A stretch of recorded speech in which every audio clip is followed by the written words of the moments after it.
എന്താണ് ഈ grey divorce? 25 വർഷത്തിന് മുകളിൽ ദാമ്പത്യം നയിച്ച രണ്ടുപേര് പെട്ടെന്ന് പിരിയാൻ തീരുമാനിക്കുന്നു. അല്ലെങ്കിൽ 50 വയസ്സിന് മുകളിലുള്ള ആളുകൾ വിവാഹബന്ധം വേർപെടുത്താൻ തീരുമാനിക്കുന്നു. ഇതിനെയാണ് ഗ്രേ ഡിവോഴ്സ് എന്ന് പറയുന്നത്.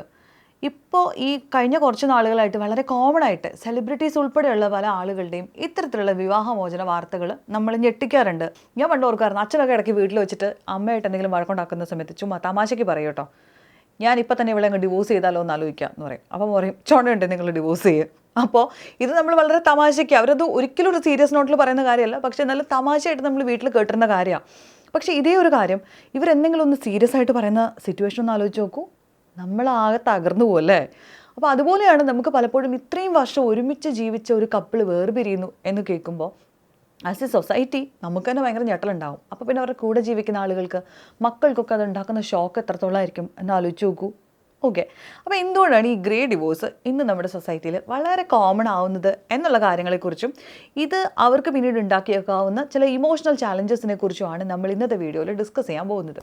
എന്തുകൊണ്ടായിരിക്കും ഈ പ്രായത്തിൽ ഒരു ഡിവോഴ്സ് ചെയ്യാൻ തീരുമാനിക്കുന്നത്? അല്ലെങ്കിൽ ഇത്രയും വർഷം ഒരുമിച്ച് ജീവിച്ചിട്ട് അതൊരു റിലേഷൻഷിപ്പിനപ്പുറത്തേക്ക് ഒരു ഹാബിറ്റായി മാറിക്കഴിഞ്ഞിട്ടും ഇവർ പിരിയാം എന്ന് തീരുമാനിക്കണം എന്നുണ്ടെങ്കിൽ അതിൻ്റെ പിന്നിൽ സ്ട്രോങ് ആയിട്ടുള്ള പല റീസൺസും ഉണ്ടാവും അല്ലേ.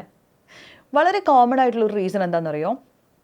ഇത്രയും കാലം അൺഹാപ്പി ആയിട്ടുള്ള ഒരു റിലേഷൻഷിപ്പിൽ ഞങ്ങൾ അഡ്ജസ്റ്റ് ചെയ്ത് ജീവിച്ചു, സൊസൈറ്റിക്ക് വേണ്ടിയിട്ടും മക്കൾക്ക് വേണ്ടിയിട്ടും ഒക്കെ ആയിട്ട് അങ്ങനെ ജീവിച്ചു. ഇനി അങ്ങോട്ടേക്കും ലൈഫ് ഒരുപാടുണ്ട് എന്നുള്ള റിയലൈസേഷൻ ഇല്ലേ. അപ്പോൾ ഇനി ഒരുപാട് അങ്ങോട്ടേക്കുള്ള ലൈഫ്, അതും കൂടെ എനിക്ക് ഈ അൺഹാപ്പി ഒരു സെറ്റിങ്സിൽ ജീവിച്ച് തീർക്കണ്ട എന്നുള്ള ഒരു തോട്ട് ഉണ്ടല്ലോ, ആ ഒരു തോട്ടാണ് മെജോറിറ്റി ഗ്രേ ഡിവോഴ്സിൻ്റെ പിന്നിലെ നമ്പർ 1 ഫാക്ടർ. പിന്നെ രണ്ടാമത്തെ ഒരു കാര്യം എന്താണെന്ന് വെച്ച് കഴിഞ്ഞാൽ, ഇപ്പോൾ ഡിവോഴ്സിനെ കുറിച്ചുള്ള അല്ലെങ്കിൽ ഡിവോഴ്സ് എന്ന വാക്കിനെ ചുറ്റിപ്പറ്റിയുള്ള സ്റ്റിഗ്മ കുറേ അധികം കുറഞ്ഞിട്ടുണ്ട്. കാരണം ഡിവോഴ്സ് എന്ന് പറയുന്നത് അത്ര കോമൺ ആയിട്ട് നമ്മുടെ സൊസൈറ്റിയിൽ ഇപ്പോൾ നടക്കുന്നൊരു കാര്യമാണ്. അപ്പോൾ അതിൻ്റെ പിന്നിലുള്ള റീസൺസ് ഒരുപാടുണ്ടായിരിക്കും. അതിനെക്കുറിച്ച് ഡിസ്കസ് ചെയ്യാൻ നമുക്ക് 1 വീഡിയോ 2 വീഡിയോ 4 വീഡിയോയും പോരാതെ വരും. അതുകൊണ്ട് അതല്ല നമ്മുടെ ടോപ്പിക്. പക്ഷേ ഡിവോഴ്സ് വളരെ കോമൺ ആയിട്ട് സംഭവിക്കുന്ന ഒരു സൊസൈറ്റിയിൽ ഡിവോഴ്സിനെ കുറിച്ചുള്ള ജനറൽ ആയിട്ടുള്ള ഒരു സ്റ്റിഗ്മ കുറച്ച് കുറഞ്ഞിട്ടുണ്ട്. അതുകൊണ്ട് തന്നെ ഈ അൺഹാപ്പി മാരേജിൽ നിന്ന് ഒരു ഡിവോഴ്സ് അനൗൺസ് ചെയ്ത് പുറത്തിറങ്ങുന്നതിൽ വലിയ തെറ്റില്ല എന്നുള്ള തോന്നൽ കുറച്ച് പ്രായമായിട്ടുള്ള കപ്പിൾസിനും തോന്നി തുടങ്ങി എന്നുള്ളതാണ് രണ്ടാമത്തെ ഫാക്ട്. പിന്നെ നമ്മുടെ ലൈഫിൻ്റെ ഗോൾസ് അല്ലെങ്കിൽ നമ്മുടെ ലൈഫിൻ്റെ പർപ്പസ് ഒക്കെ ഏത് പോയിന്റിൽ വെച്ചാൽ ചേഞ്ച് ആവുക അല്ലെങ്കിൽ നമ്മൾ അതിനെ ഐഡൻറ്റിഫൈ ചെയ്യുക എന്ന് പറയാൻ പറ്റില്ല.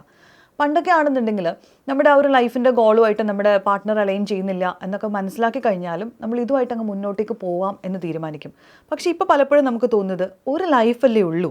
തുടക്കത്തിൽ നമ്മുടെ ലൈഫിൻ്റെ ഗോൾസൊക്കെ ചിലപ്പോൾ സിമിലറായിട്ട് നമുക്ക് ഫീൽ ചെയ്തിട്ടുണ്ടായിരിക്കും. പക്ഷേ ഇനി അങ്ങോട്ടേക്ക് അങ്ങനെയല്ല, എൻ്റെ ലൈഫിൻ്റെ പർപ്പസ് ഞാൻ മീറ്റ് ചെയ്യണമെന്നുണ്ടെങ്കിൽ ഈ റിലേഷനിൽ നിന്നാൽ എനിക്ക് പറ്റില്ല എന്നുള്ള ചില റിയലൈസേഷൻസ് ആളുകളെ മൂവ് ഓൺ ചെയ്യാൻ പ്രേരിപ്പിക്കുന്ന ഒരു ഫാക്ടറാണ്. അതുപോലൊരു വലിയ ഫാക്ടറാണ് ഈ എംപ്റ്റിനെസ് സിൻഡ്രോം എന്ന് പറയുന്നത്. ഇത് കുട്ടികളൊക്കെ വളർന്ന് വലുതായിട്ട് അവർ വീട്ടിൽ നിന്ന് പോയി കഴിയുമ്പോൾ ഉണ്ടാവുന്ന ആ ഒരു ശൂന്യത ഉണ്ടല്ലോ, ആ ഒരു ശൂന്യതയിലായിരിക്കും കപ്പിൾസ് പലപ്പോഴും റിയലൈസ് ചെയ്യുന്നത് ഇവർക്ക് കോമൺ ആയിട്ട് ഇനി ചെയ്യാൻ ഒന്നുമില്ല എന്നുള്ള ഒരു ഫാക്ടർ. കുട്ടികളെ വളർത്തുന്ന ആ ഒരു കാലഘട്ടത്തിൽ അല്ലെങ്കിൽ ഒരു വീട് വെക്കുന്ന സമയത്ത്, ഒരുമിച്ചൊരു ലോൺ അടച്ചുകൊണ്ടിരിക്കുന്ന ഒരു സമയത്ത്, അല്ലെങ്കിൽ അങ്ങോട്ടും ഇങ്ങോട്ടും നമ്മളിങ്ങനെ സപ്പോർട്ട് ചെയ്ത് നമ്മുടെ ജോലിക്കും കുട്ടികൾക്കും വേണ്ടിയിട്ട് ഫാമിലിക്ക് വേണ്ടിയിട്ടൊക്കെ നിൽക്കുന്നൊരു സമയമുണ്ടല്ലോ, ആ സമയത്ത് നമുക്ക് ഒരുമിച്ച് ചെയ്യാൻ പല കാര്യങ്ങളും ഉണ്ടായിരുന്നു. പക്ഷേ കുട്ടികളൊക്കെ വളർന്ന് വലുതായി മൂവ് ഓൺ ചെയ്യുന്ന സമയത്ത് നമ്മുടെ ജീവിതത്തിൻ്റെ ഒരു വലിയൊരു പാർട്ട്, വലിയൊരു ദൗത്യം കഴിഞ്ഞൊരു ഫീല് നമുക്ക് വരും. അപ്പോൾ ഇനി എന്ത് എന്ന് ചോദിക്കുമ്പോഴാണ് നമുക്കിരുന്ന് നല്ലൊരു കോൺവെർസേഷൻ പോലും ഉണ്ടാക്കാൻ പറ്റുന്ന ഒരാളല്ലല്ലോ നമ്മുടെ പാർട്ട്ണർ എന്നുള്ള ഒരു റിയലൈസേഷൻ വരികയും കുട്ടികളില്ലാത്ത ആ ഒരു ശൂന്യതയിൽ നിൽക്കുമ്പോൾ ഇവിടെ നിന്ന് എനിക്കൊന്ന് മൂവ് ഓൺ ചെയ്യണം, എനിക്ക് കുറച്ച് ഫ്രഷ് എയർ ശ്വസിക്കണം, ഇതല്ല എനിക്ക് വേണ്ടത് എന്നുള്ള റിയലൈസേഷൻസ് ഉണ്ടാവുന്നത്.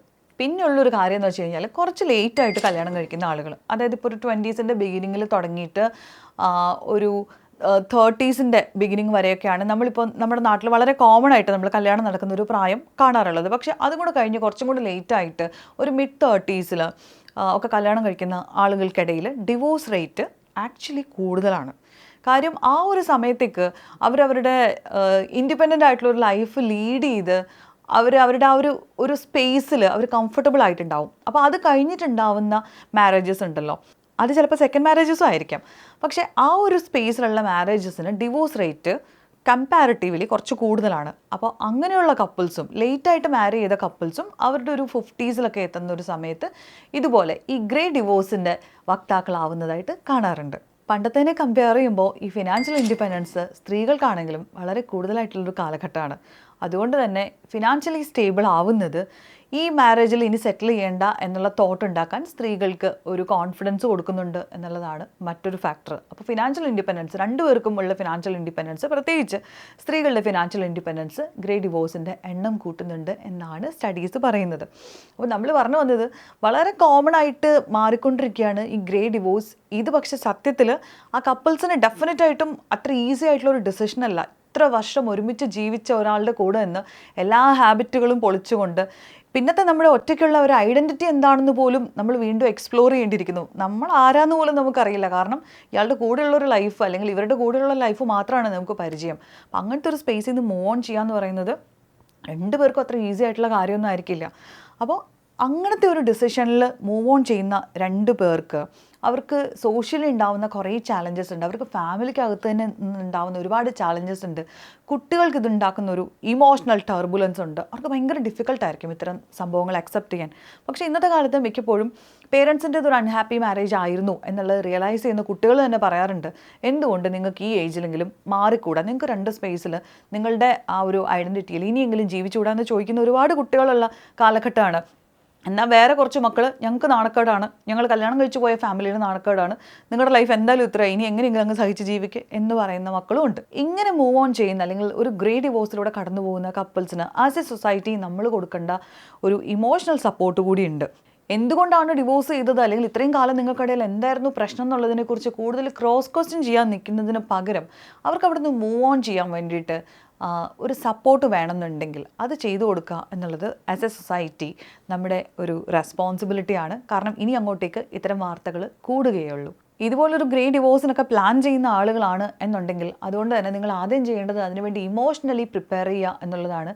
കാരണം അത്ര എളുപ്പമായിരിക്കില്ല ഒന്നിൽ നിന്ന് നമ്മൾ ഇൻഡിപെൻഡൻ്റ് ആയിട്ടുള്ള ഒരു സ്പേസിലേക്ക്, ഒരു ടുഗദർനെസ്സിൽ നിന്ന്, അത് മനസ്സുകൊണ്ടില്ലെങ്കിൽ പോലും സോഷ്യലി നമ്മൾ ആ സെറ്റ് ചെയ്ത് വെച്ചിരിക്കുന്ന ആ ഒരു ടുഗദർനെസ്സിൽ നിന്ന് പുറത്തേക്ക് വരാമെന്ന് പറയുന്നത് ഇമോഷണലി ഭയങ്കര ചലഞ്ചിങ് ആയിട്ടുള്ളൊരു കാര്യമായിരിക്കും. അപ്പോൾ അതിന് വേണ്ട പ്രിപ്പറേഷൻസ് എടുക്കാതെ നമ്മളതിലേക്ക് ഇറങ്ങുന്നത് കുറച്ച് ചലഞ്ചിങ് ആയിരിക്കും.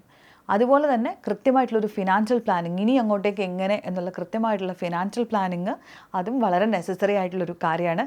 നമ്മുടെ സോഷ്യൽ സർക്കിളുകൾ, രണ്ടുപേരുടെ സോഷ്യൽ സർക്കിളുകൾ അങ്ങോട്ടും ഇങ്ങോട്ടും ഇൻ്റർ കണക്റ്റഡ് ആയിട്ടുള്ളൊരു സ്പേസിലായിരിക്കും. പക്ഷെ അവിടെ നിന്ന് അങ്ങോട്ട് നമുക്ക് സപ്പോർട്ട് തരുന്ന ഒരു സോഷ്യൽ സിസ്റ്റം അല്ലെങ്കിൽ ഒരു ഗ്രൂപ്പ് ഓഫ് സുഹൃത്തുക്കളെയോ ഫാമിലി മെമ്പേഴ്സിൻ്റെയോ ഒക്കെ സപ്പോർട്ട് അവിടെ ഉണ്ട് എന്നുള്ളത് മേക്ക് ഷുവർ ചെയ്യേണ്ടതും വളരെ ആവശ്യമാണ്. അതുകൊണ്ട് ഇനി അങ്ങോട്ടേക്കുള്ള കുറച്ച് കാലമെങ്കിലും ഞങ്ങൾക്ക് ഹാപ്പി ആയിട്ട് ഒറ്റയ്ക്ക് ജീവിക്കുന്നതിലാണ് സന്തോഷം എന്ന് രണ്ടുപേര് പറയുകയാണെന്നുണ്ടെങ്കിൽ അങ്ങനെയൊന്നും അല്ല, for society you have to be together എന്ന് പറയുന്നതല്ല, അവരുടെ തീരുമാനത്തെ റെസ്പെക്റ്റ് ചെയ്യേണ്ടതൊരു ആവശ്യമാണ് എന്നെനിക്ക് പേഴ്സണലി ഫീൽ ചെയ്തിട്ടുണ്ട്. അത് എൻ്റെ ഒരു പേഴ്സണൽ ഒപ്പീനിയൻ മാത്രമാണ്. You can comment your opinions. അപ്പോൾ ഇതാണ് ഗ്രേ ഡിവോഴ്സ് എന്നുള്ള ഒരു ടേം എന്ന് പറയുകയായിരുന്നു. ആൻഡ് ഓൾസോ നിങ്ങൾക്ക് പറയാനുള്ള കോമൻറ്റ്സ്, നിങ്ങളുടെ തോട്ട്സൊക്കെ ഈ വീഡിയോയുടെ താഴെ ഷെയർ ചെയ്യാം.